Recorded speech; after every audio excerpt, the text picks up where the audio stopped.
terrible performance, come at a terrible time. We looked slow, we were sloppy, we was second best. Credit to Brighton, credit to Graham Potter. I think he's one of the best managers in the league, and I have done for a long, long, long time. He's elite. He absolutely schooled Conte today.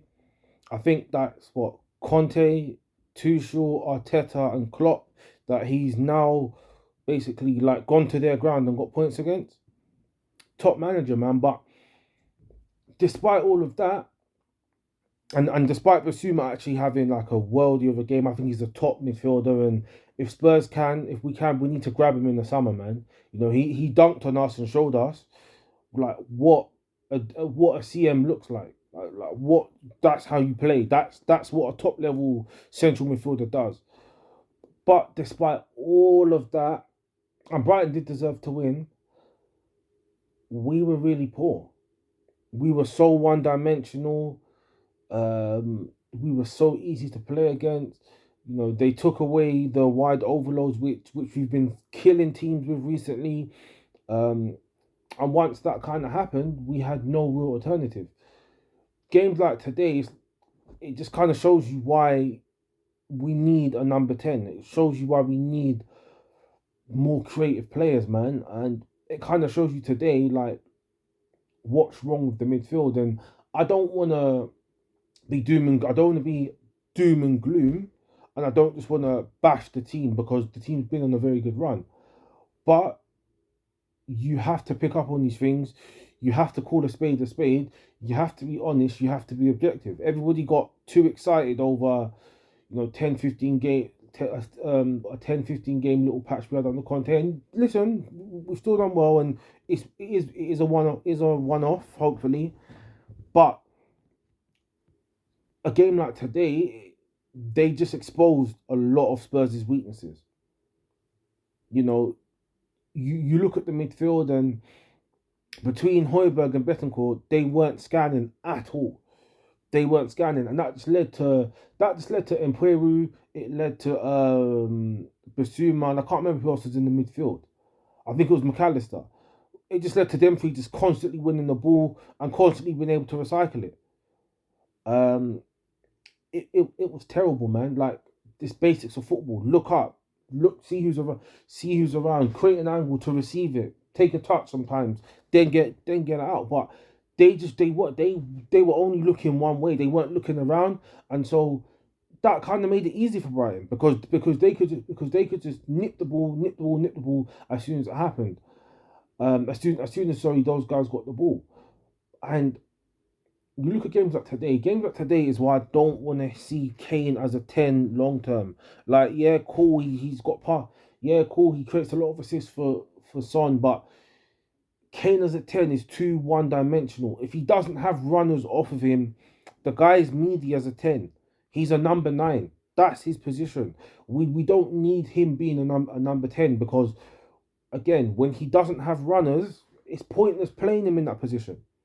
And I get it because I get it. We're a meaty team, like, for the most part. I know we've had a good run and whatnot, but we're a meaty team, so we kind of need him to we kind of need him to do the whole number 9 and number 10 thing. But long term, we need to get a number 10. We need to get an out and out creator, and we can't keep spamming wide overloads.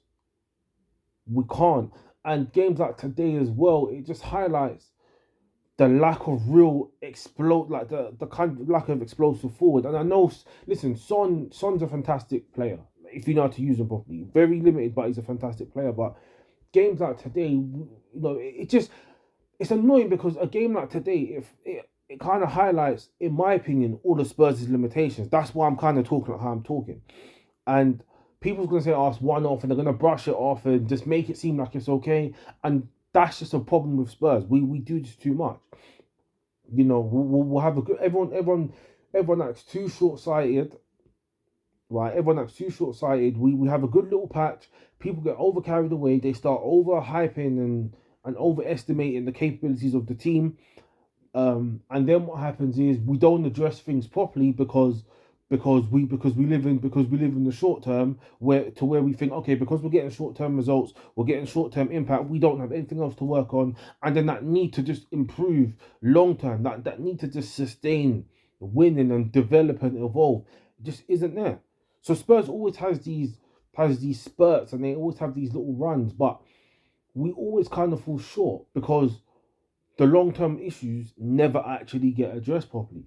And a game like today, the reason why I'm talking like how I'm talking is because, in my opinion, a lot of the weaknesses have been highlighted for long term.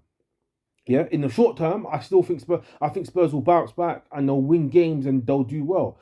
But the long term, I think a game like today is going to have a massive effect, in my opinion, on potentially next season and where Spurs will be in a year from now. And people's going to be saying, well, why does that matter? The team's going to be different, but the way Spurs play, I don't think it's going to vary that much. I don't see Conte changing how Spurs really play as a team, how they operate as a team. And why would he? He's got something that works. He's playing the back three system. He's got a certain philosophy that's worked. Why would he change it?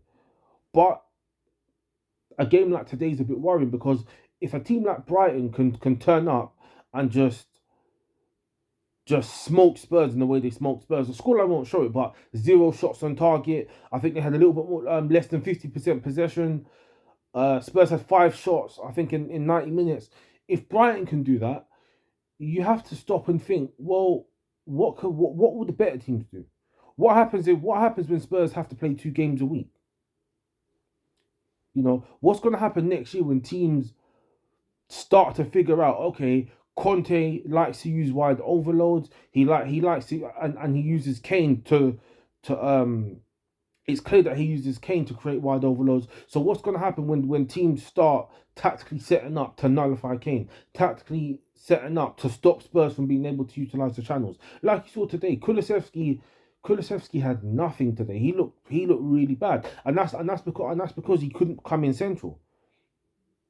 Most of the season, he's been able to play on the break. Since he's come in the team, he's been able to play in the break, and he's always had space in the middle to operate. Today, that space wasn't there, and today we met a team that could actually match us for intensity over 90 minutes. So now they could match us over 90 minutes for intensity, and they've got the tactic, and they've got a clear tactic and understanding of how we play. Fair play to Graham Potter, man. Fantastic manager.